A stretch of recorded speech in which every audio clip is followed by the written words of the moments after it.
کچھ لوگوں نے نا پکا ذہن بنا لیا یہ کہنے کا کہ ہاتھ بڑا تنگ ہے. پکا آپ جس وقت پوچھ لیں ان کا ہاتھ اور بڑا ہی زیادہ تنگ ہے. آپ یقین کریں بہن کا جو خامند ہے وہ کہہ رہا ہے جا حصہ لے کے آ, تیرے بھائیوں کی کمائی تو نہیں تیرے ابا کی ہے, لے کے آ. وہ بیچاری اس کی منتیں کر رہی ہے, کہتی ہے اگر جاؤں گی نا تو وہ کہیں گے حصہ لے جا, آج کے بعد ہمارے گھر نہ آنا, میرا دروازہ نہ بند کرو, مہربانی کرو. اور بھائی سے بات کرتی ہے تو کہتا ہے ہاتھ ہی بڑا تنگ ہے, جب ٹھیک ہوگا تو دے دوں گا. نہ کریں یہ ظلم. ہمارے اپنے تڑپتے رہتے ہیں اور ہماری دولتیں اندر پڑی رہتی ہیں. ہمارے اپنے چھوٹی چھوٹی ضروریات کے لیے پریشان ہوتے ہیں, لیکن ہم بڑے بڑے بہانے ہیں ہمارے پاس, کہتے ہیں یہ نکمہ ہے, یہ نکھٹو ہے, یہ کام نہیں کرتا, اس میں فلانا ہے, بے فلانا ہے, بلے میں نے نہیں ساتھ چلنا. اظہار جب آپ کے اندر پیدا ہوتا ہے نا, اظہار جب کسی کے لیے آپ حساس ہوتے ہیں تو آپ کو بھی سرور حاصل ہوتا ہے. نہ کریں یہ کام کہ آپ کو اللہ نے وسعت دی ہے اور ہر وقت آپ ہاتھ تانگ ہونے کا رونا رو رہے ہیں, ہر وقت آپ یہ کہہ رہے ہیں میں بڑی آزمائش میں ہوں, جب خدا نے آپ پہ نہیں ڈالی.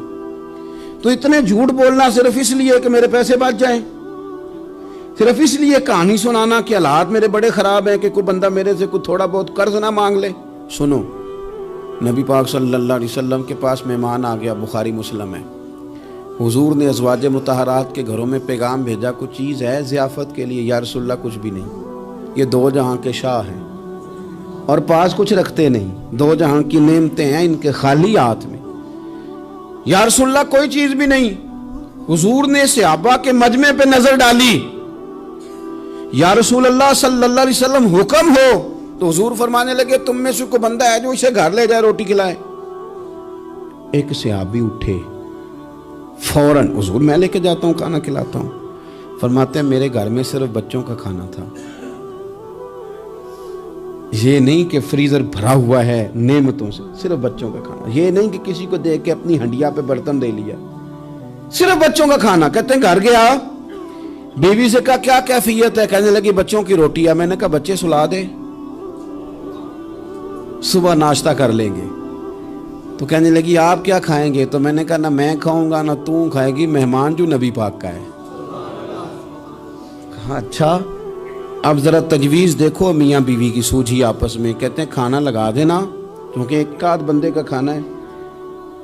اپنی غربتوں کا ہر جگہ اظہار کرنا, رونا رونا. یہ دیکھو غربت کیسے چھپائی جا رہی. اس کو کہا نہیں کہ چل تو تھوڑا رحم کھا, تو آیا ہے تو تھوڑا رحم کھا, یہ نہیں کہا. کہا اٹھ کے نا تو کھانا رکھنا اور اٹھ کے نا چراغ ٹھیک کرنے کے بہانے بجھا دینا. ہم دنیا والوں کے سامنے کیوں اپنے دکھ بیان کریں؟ ہم جو کہیں گے رب رسول کی بارگاہ میں کہیں گے. تو نا چراغ ٹھیک کرنے کے بہانے. اہلیہ اٹھی, کھانا دینے کے بعد چراغ ٹھیک کرنے کے بہانے بجھا دیا. خامد بھی ہاتھ چلاتے رہے, بیوی کبھی برتن رکھتی کبھی اٹھاتی, پتہ چلے کہ کھانا کھا رہے ہیں, کھانا کھایا جا رہا ہے. کہتے ہیں مہمان پیٹ بھر کے کھانا کھا گیا. یہ کام ہوا رات کے اندھیرے میں, اس وقت ہوا جب چراغ بھی بند تھا, اس وقت ہوا جب کوئی دیکھنے والا نہیں تھا, کسی پڑوسی کو بھی خبر نہیں تھی.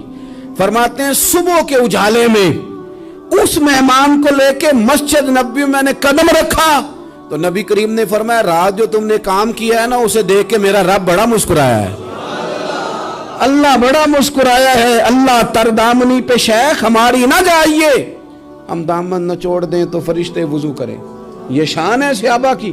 نبی کریم علیہ السلام نے فرمایا رب رات مسکرایا تیرا یہ انداز دیکھ کے, اور اس نے قرآن نازل کیا وَيُبْصِرُونَ عَلَىٰ أَنفُسِهِمْ وَلَوْ كَانَ بِهِمْ خَصَاصَةٌ. کچھ لوگ وہ ہیں جنہیں بڑی بھی ضرورت ہو تو دوسروں پر احسار کر دیتے ہیں, قربانی دے دیتے ہیں. رب مسکرایا ہے, اندر پیسے رکھے ہوئے ہیں, اندر پیسے رکھے ہوئے ہیں.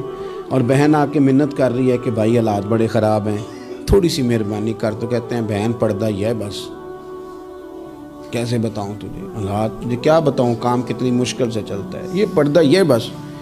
بہرحال اگر تو نے کہا ہے نا 50,000 تو میں زیادہ نہیں کوئی 20 کو دے دوں گا تجھے, وہ بھی خاصی نیکی کر کے, وہ بھی بتا سکھا کے. رات اماں پہ علیحدہ سے احسان چڑھاؤں گا, ابا پہ علیحدہ سے چڑھاؤں گا کہ تمہاری بیٹی کے ساتھ تعاون کرنا, سارے علاقے کو ویسے ہی بتاؤں گا. اور وہ غریبنی بیچاری 20,000 لے کے گھر گئی ہے, پہ سفارشیں کر رہی ہے کہ مہربانی کرو. میں نے ایسے بھی دیکھے ہیں جو پہلے بیوی کو پکڑاتے ہیں, تو دے